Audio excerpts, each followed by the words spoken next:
Sa ngalan ng Ama, ng Anak at ng Espiritu Santo. Amen. Sumainyo ang Panginoon, At sumaiyo rin. ating pagsisihan ng ating mga pagkukulang upang maging marapat tayo sa pagdiriwang na ito.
Puri sa Diyos sa kaitaasan, at sa luma'y kapayapaan sa mga taong kinalulugan niya. Pinupuri ka namin, minarangal ka namin, sinasamba ka namin, pinupuri Pinasasalamat ka namin,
ikaw lamang ang banal, ikaw lamang ang Panginoon.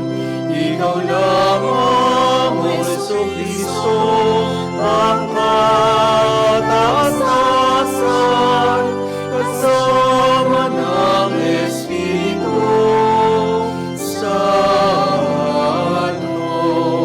sa dakilaan ng Diyos Ama.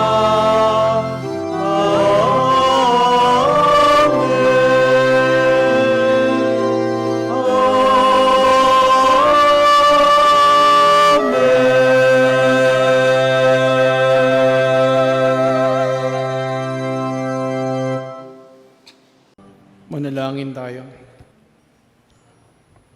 Manaming makapangyarihan, gayon mo lagi naming matapat na sundin ang loob mo, upang kaming wagas na makapaglingkod sa iyo sa pamamagitan ng Kristo, sama ng Espiritu Santo, magpasawalang hanggan. Amen.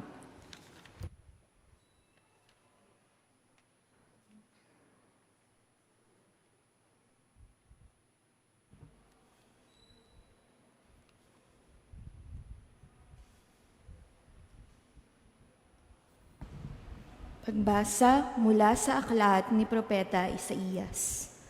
Sinabi ng Panginoon, ang kanyang paghihirap ay kalooban ko. Inahandog niya ang sarili upang sa pamamagitan noon ay magkaroon ng kapatawaran. Dahil dito'y mabubuhay siya ng matagal. Makikita ang lahing susunod sa kanya. At sa pamamagitan niya'y may isasagawa ang aking panukala. Pagkatapos ng pagdurusa, lalasap siya ng ligaya. Malalaman niyang hindi nawalan ng kabuluhan ang kanyang pagtitiis. Ang aking tapat na lingkod at lubos kong kinalulugtan ang siyang tatanggap sa parusa ng marami. At alang-alang sa kanya, sila'y aking patatawarin. Ang salita ng Diyos. Salamat sa Diyos. Poon, pag-asa ka namin, pag-ibig mo'y aming hiling. Poon, pag-asa ka namin, pag-ibig mo'y aming hiling.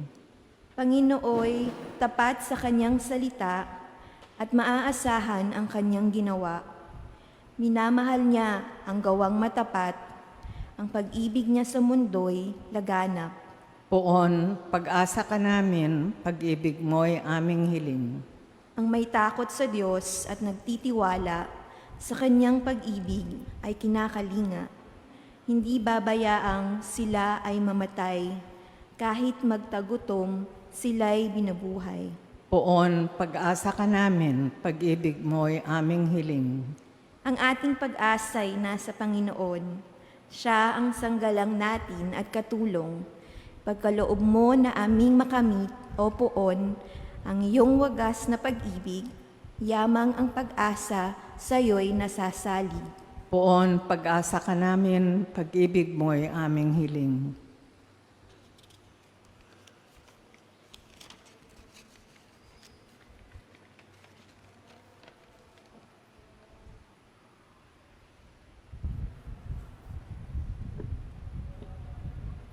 Pagbasa mula sa sulat sa mga Hebreo. Mga kapatid, magpakatatag tayo sa ating pananampalataya. Yamang mayroon tayong dakilang saserdote na pumasok sa kalangitan sa harapan ng Diyos. Walang iba kundi si Jesus na anak ng Diyos. Ang dakilang saserdote nating ito ay nakauunawa sa ating mga kahinaan, sapagkat sa lahat ng paraay, tinukso siyang tulad natin, ngunit hindi nagkasala. Kaya't huwag na tayong mag-atubiling lumapit sa trono ng mahabaging Diyos, at dooy kakamtan natin ang habag at kalinga sa panahong kailangan natin ito. Ang salita ng Diyos. Salamat sa Diyos.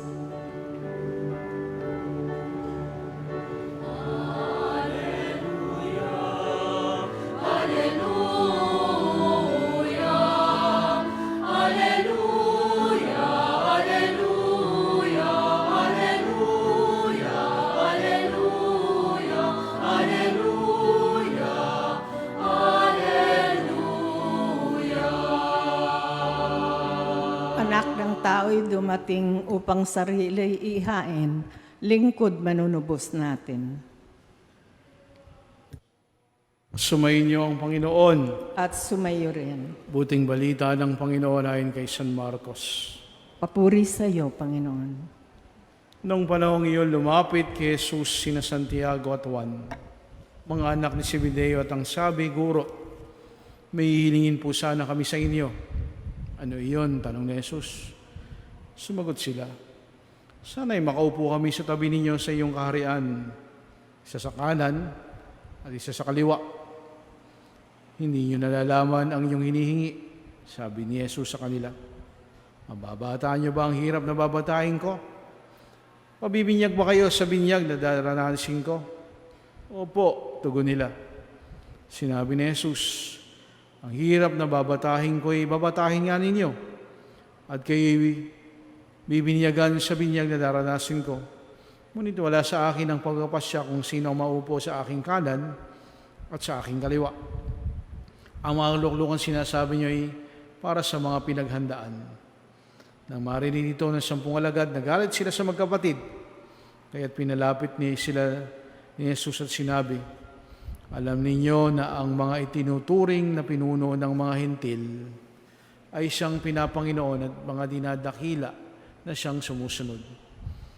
Ngunit hindi ganyan ang dapat umiral sa inyo. Sa halip, ang sino man sa inyo na ibig maging dakila ay dapat maging lingkod. At sino mang ibig maging pinuno ay dapat maging alipin ng lahat. Sapagat ang anak ng tao ay naparito hindi upang paglingkuran, kundi upang maglingkod. At ibinigay ang kanyang buhay sa katutubos ng lahat. Mabuting balita ng Panginoon. Pinupuri ka namin, Panginoong Jesucristo. Kadakilaan, greatness. What is the measure of greatness? Paano ba masusukat yung pagiging dakila o ang kadakilaan?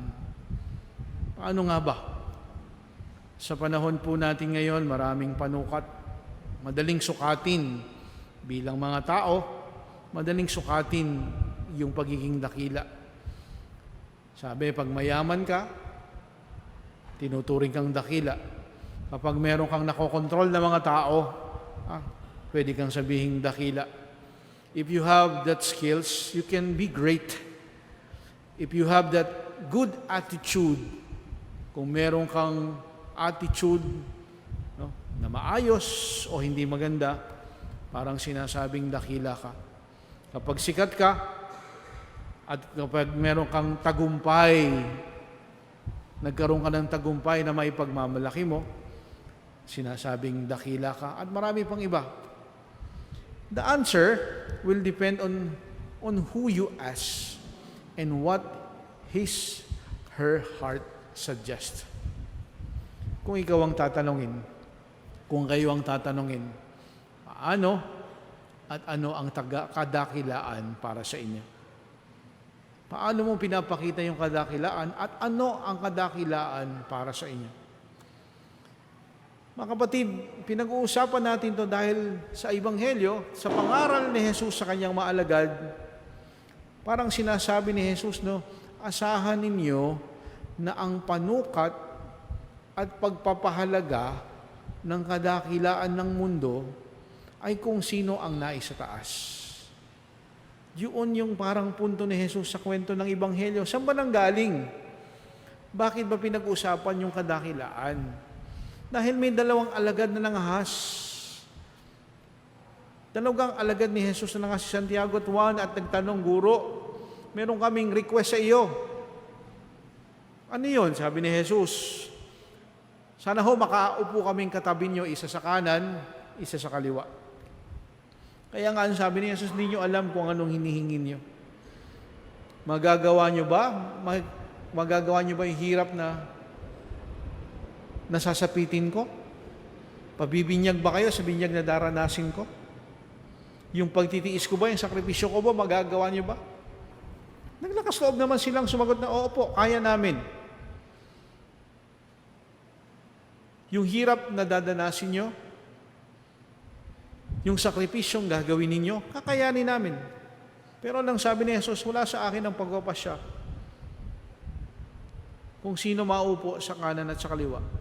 Ang sinasabi nyo ay para sa pinaghandaan. No?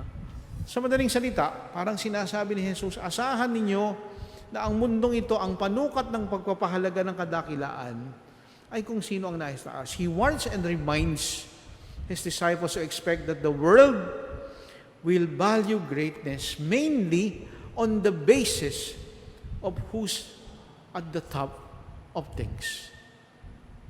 Ang tingin ng mundo, dakila ka kapag may natalo ka.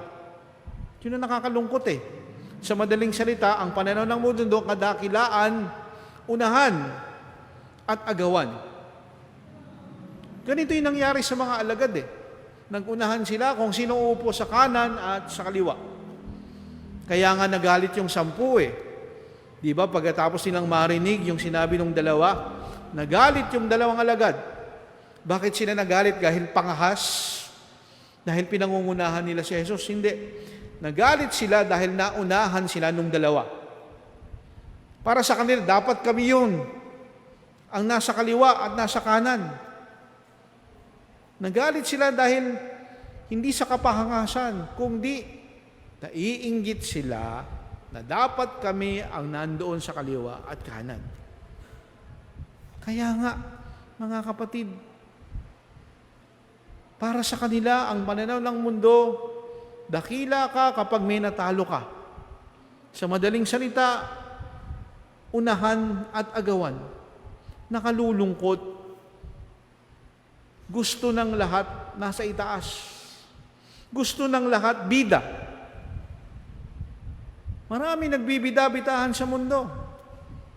Palagay ko may kilala kayo mga taong nagbibida-bidahan sa mundo. Palagay ko may kilala kayong taong parating gusto na sa posisyon.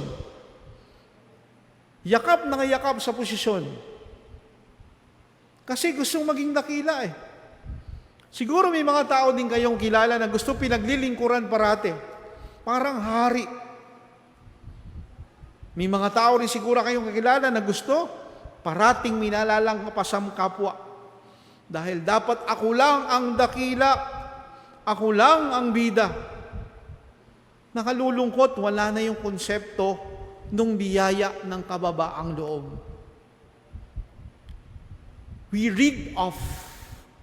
We set aside the value of humility. Isinasantabi rin natin yung malasakit sa kapwa. Naiiwan itong kapwa ko, dapat iangat ko. Dapat kasabay kong umaangat, pero hindi ganun eh. Dapat ako una, wag naiwan ka, pasensya ka. Nawawala na rin yung konsepto, yung biyaya ng paglilingkod at sakripisyo. Dahil ang pananaw ng mundo, dakila ka kung una ka sa lahat. Ang nasa isip ng mga taong yun, dapat parati ako ang nangingibabaw sa lahat. Ako ang tinitingalaan. Ako ang tumitingin sa baba. Hindi dapat ako ang tumitingala. Ako lang dapat ang tinitingalaan. Ibig sabihin, kailangan may matalo. Kailangan may talunan. Merong dapat nalalampas ang iba para maging bida, sumikat at mangibabaw. Nakalulungkot, nagiging hambog na tayo. Sorry for the word. Nagiging hambog na tayo, nagiging mayabang na tayo. Dinadaig pa natin ng Diyos. But do not worry. Jesus tells us to pursue another kind of greatness. Kaya nga, nung nagkagulo yung kanyang mga alagad, nung nagtalo-talo, tinawag niya. And He suggests to them to pursue another kind of greatness. A greatness that will make people scratch their heads and will shake their heads in unbelief. Yun ang sinasabi sa atin eh. Subukan mo yung ibang uri ng kadakilaan na yung mga tao magtataka, ha? Ganyan ba yung kadakilaan? Yung mga tao magkakamot ng ulo, ha? Ganun ba talaga? Ang totoong ibig sabihin ng kadakilaan. Ano ang sabi ni Jesus sa Ebanghelyo? For Jesus, greatness is not about power or authority. Ang kadakilaan ay hindi tungkol sa kapangyarihan, hindi tungkol sa power. It is about being humble, being responsible in fulfilling one's responsibility with love and fidelity. Hindi tungkol sa kapangyarihan, bagkus maging responsable ka sa pagpapadama ng kababaan ng loob ng pagmamahal at katapatan. Yun kay Jesus ang ibig sabihin ng isang taong dakila.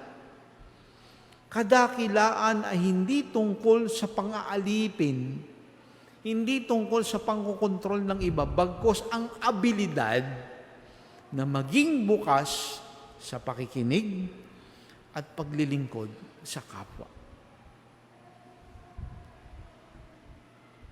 Kung sinasabi mong dakila ka, handa kang magtiis. Kakayanin mo bang magtiis? Kakayanin mo bang magutom para yung iba mabusog? Kakayanin mo bang mawalan para yung iba magkaroon? Kakayanin mo bang magsakripisyo para yung iba ngumingiti at lumiligaya? Ang kadakilaan, handang magsakripisyo, handang magtiis, handang magbigay ng walang kondisyon at dedikasyon. At may dedikasyon. Nakalulungkot kasi ngayon Tumutulong ka nga, pero may kondisyon. Yun ang mundo ngayon. Sige, I will help you, but there is a condition. Sa politiko lang Sige, tutulungan ko kayo, bibili kayo ayuda, pero dapat iboto nyo ako. Sige, tutulungan kita. Pero dapat susunod ka sa akin. Sa ano man ang gusto ko. Hindi kadakilaan yun. Pang-aapi yun.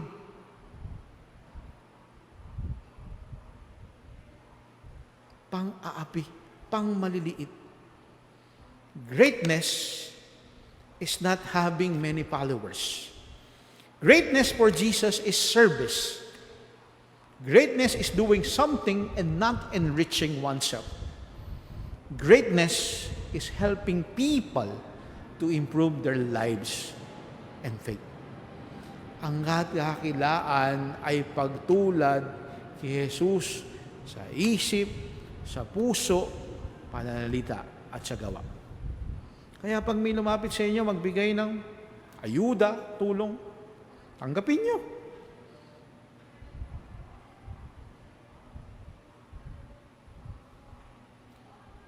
Pero huwag silang umasa.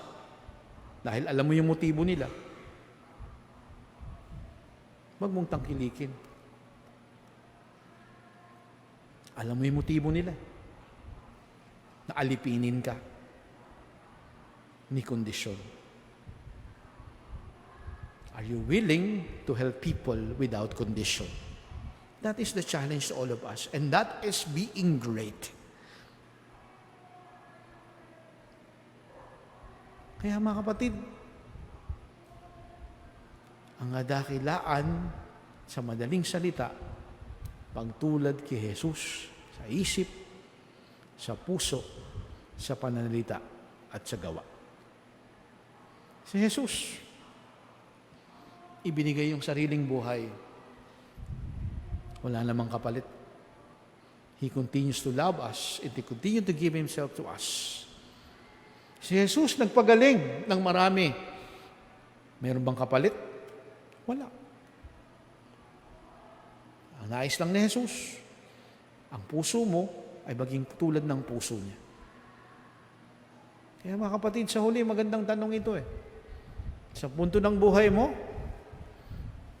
madalas ka pa rin bang makipag-unahan at makipag-agawan? Kailan ka naging huli? Kailan ka nagpahuli? Kailan ka huling nagbigay? Tulad ni Jesus. Sa huli ho, tandaan po natin, ang kadakilaan ay hindi unahan at agawan. Bagkus pagiging huli sa iba at pagbibigay ng sarili na walang kapalit sa iba. Amen. Pahayag ang ating pananampalataya. Sumasampalataya ako Sa Diyos ang mga makapangyarihan sa lahat, na may gawa ng langit at lupa. Sumasampalataya ako kay Hesus Kristo, isang anak ng Diyos, Panginoon natin lahat. Nagkatawang tao siya, lalang ng Espiritu Santo, pinanganak ni Santa Maria Birhen, pinagpakasakit ni Poncio Pilato, pinako sa krus, namatay nilibing, nanaog sa kinaroroonan ng mga yumao, na may 3 araw na buhay na magmuli, umakyat sa langit, naluklok sa kanan ng Diyos amang makapangyarihan sa lahat. Doon nagmumulang paririto at hukom sa nangabubuhay at nangamatay na tao. Sumasampalataya naman ako sa Diyos Espiritu Santo, sa banal na simbahang katolika, sa kasamahan ng mga banal, sa kapatawaran ng mga kasalanan, sa pagkabuhay na muli ng nangamatay na tao, at sa buhay na walang hanggan. Amen. Manalangin tayo sa Ama upang bilang simbahan tayo magkamit ng karagdagang pagpapala para sa ating misyon at paglilingkod. Sa bawat panalangin, Panginoon, dingin mo ang iyong bayan. Panginoon, dinggin mo ang iyong bayan.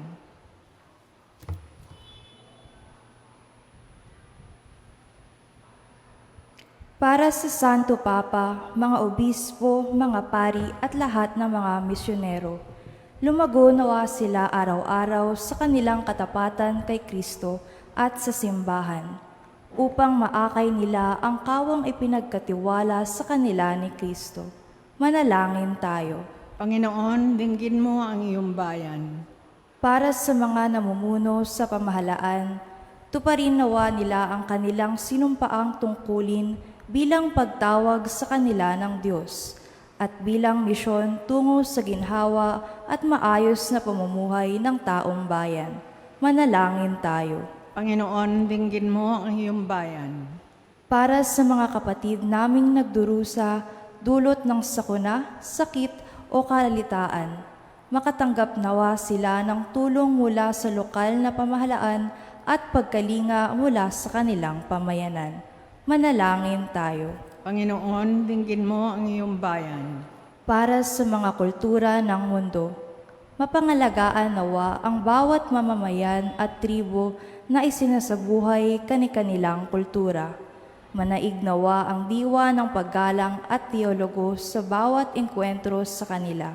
Manalangin tayo. Panginoon, dinggin mo ang iyong bayan. Para sa pandaigdigang misyon ng simbahan, makatugon nawa ang bawat binyagan ayon sa kanyang bukasyon, upang sama-sama tayong makasapit sa kabanalan ng buhay at kaganapan ng paghahari ng Diyos. Manalangin tayo. Panginoon, dinggin mo ang iyong bayan. Para sa mga pumanaw, mapabilang nawa sila sa mga lingkod ng Diyos sa kanyang kaharian kasama ng mga anghel at mga banal. Manalangin tayo. Panginoon, dinggin mo ang iyong bayan. Sa ilang sandali ng katahimikan, itaas natin sa Diyos ang ating pansariling kahilingan, gayon din ang mga taong lubos na nangangailangan ng ating panalangin.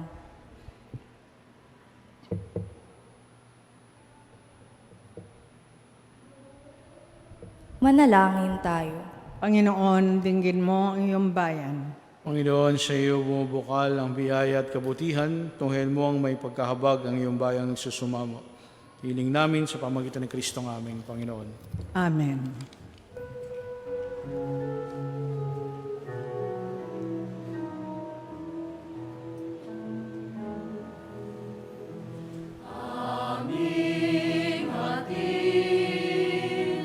Alay na ito, ang tinapay na nagmula sa pagpapala mo. At tanggapin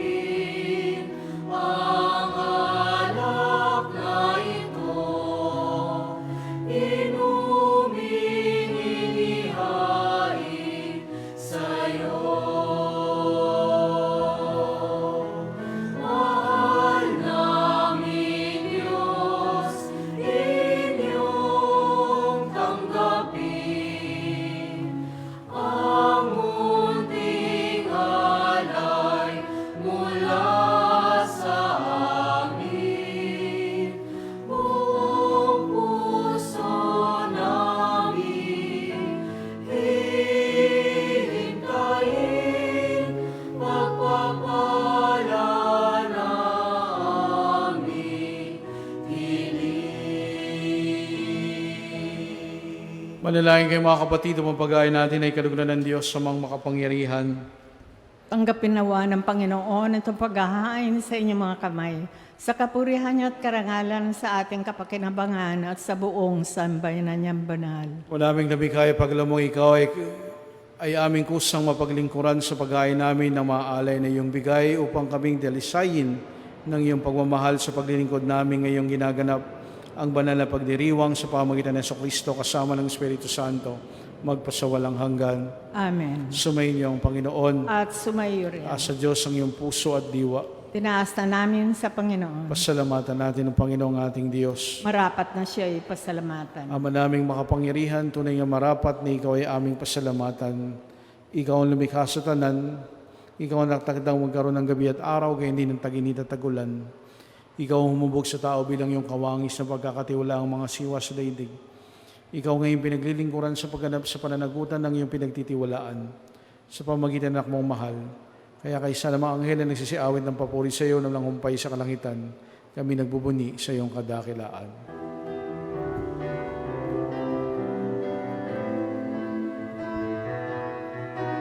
Santo, Santo, Santo, Diyos makapangyarihan, langit at lupa'y napupuno ng iyong kaluwalhatian. Hosana sa kaitaasan, pinagpalang na paririto sa ngalan ng Panginoon.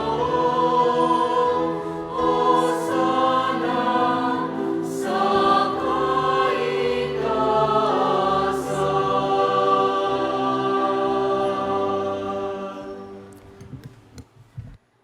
Manaming banal, ikaw ang bukal ng talang kabanalan, kaya't sa pamagitan ng Espiritu kayo mong banal ang mga kaloob na ito, upang para sa amin ay maging katawan at dugo ng aming Panginoong Kristo. Bago niya pinagtiis ang kusang loob na maging handog, nawa kaniyang tinapay, pinasalamatan kaniya, pinaghati-hati niya yon. Iniabot sa kanyang malagar at sinabi, tanggapin ninyong lahat ito at kanin itong aking katawan na hihahandog para sa inyo.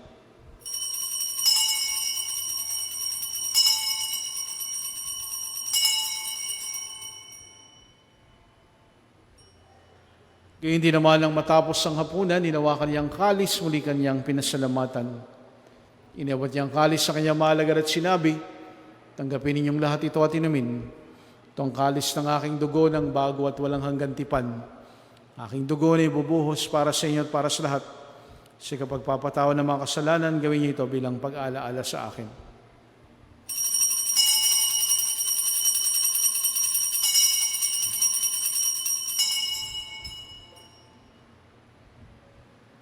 Misteryo ng pananampalataya.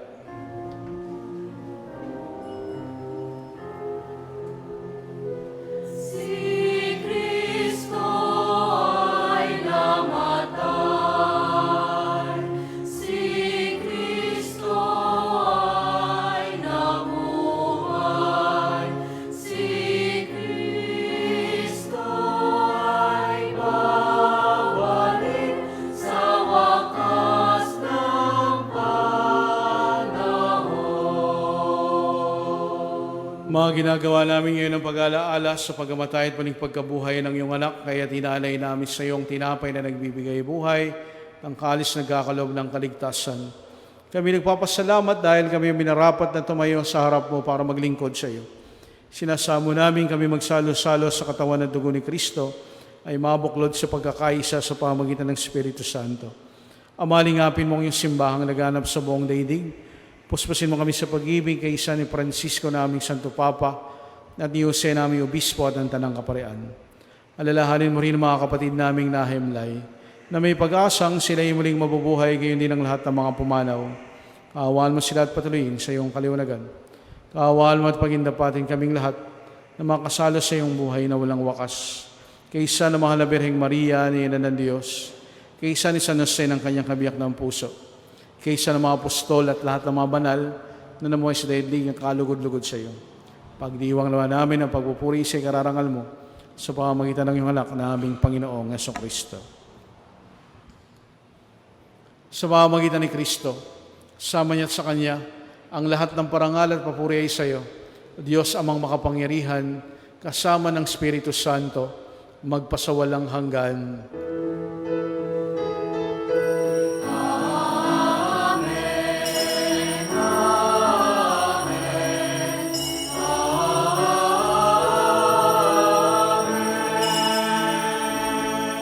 Ipahayag ang panalangin tinuro sa atin ng Panginoon.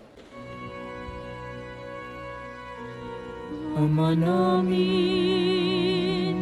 sumasalangit ka,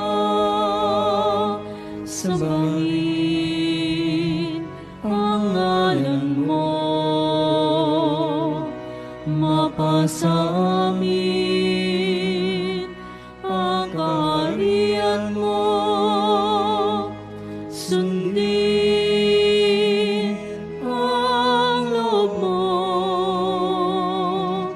dito sa lupa para nang sa langit. Bigyan mo kami ngayon ang aming kakanin sa araw-araw. At patawarin mo kami sa aming mga sala para ng pagpapatawad namin sa nagkakasala sa amin. At huwag mo kaming ipahintulot sa tukso at iadya mo kami sa lahat ng masama. Namin kami adya sa lahat ng masama, pagkalooban ng kapayapaan araw-araw, ligtas sa kasalanan at ilayos sa lahat ng kapahamakan, samantalang aming pinananabikan ang dakilang araw ng pagpapahayag ng tagapagligtas naming si Jesucristo. Sapagkat sa iyo ang kaharian, ang kapangyarihan, at ang kapurihan magpakailanman. Amen. Panginoong Jesucristo, sinabi mo sa mga apostol, kapayapaan ang iniiwan ko sa inyo. Ang aking kapayapaan ang ibinibigay ko sa inyo. Tunghayin mo aming pananampalataya at huwag aming pagkakasala. Pagalooban mo kami ng kapayapaan at pagkakaisa. Ayon sa iyong kalooban, kasama ng Espiritu Santo, magpasawalang hanggan. Amen. Ang kapayapaan ng Panginoon ay laging sumainyo. At sumayo rin. Magbigayan tayo ng kapayapaan sa isa't isa. Peace be with you.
Narito si Jesus, ang ordera ng Diyos na sinag-aalis sa mga kasalanan sa libutan, palad tayong tatanggap sa kanyang piging.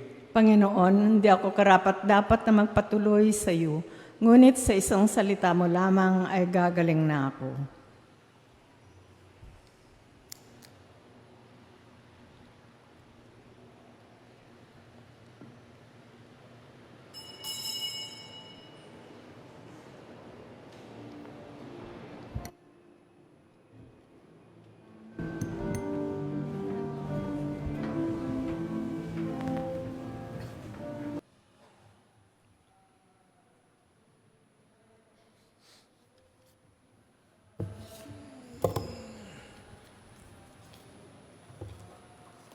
Manalangin tayo.